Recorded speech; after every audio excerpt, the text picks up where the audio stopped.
ඔබතුමා දන්නවා රුසියා ජනාධිපතිතුමාට තියෙන නියුක්ලියර් වෙපන්ස්. එතුමා ඒවා ලස්සනට නයිස් කරලා හැමදාම හරියට ඒවා ටියුන් කරලා තියන් ඉන්නවා. පාවිච්චි කරන්නේ නැහැ. ඕනම වෙලාවක පාවිච්චි කරනවා. 150 නෙමෙයි.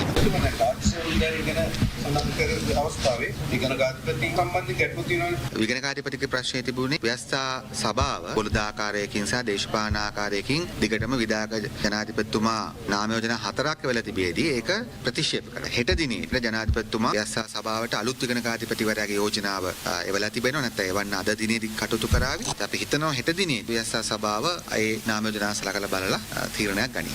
ඔබතුමාට 159ක් තියෙනවා. ඔබතුමාලා කරන හැමදේම ඉන්වෙස්ට් කරගන්න. දැන් ශ්‍රී ලංකාව ඉන්වෙස්ට් කරගන්න. දැන් අධ්‍යාපන සංස්කරණ ඉන්වෙස්ට් කරගන්න.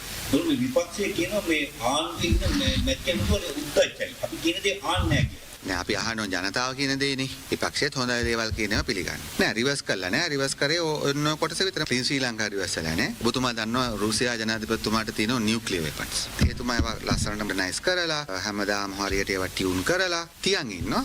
පාවිච්චි කරන්නේ නැහැ. ඕනම වෙලාවක පාවිච්චි කරනවා. 150 නෙමෙයි එහෙම. Thank you.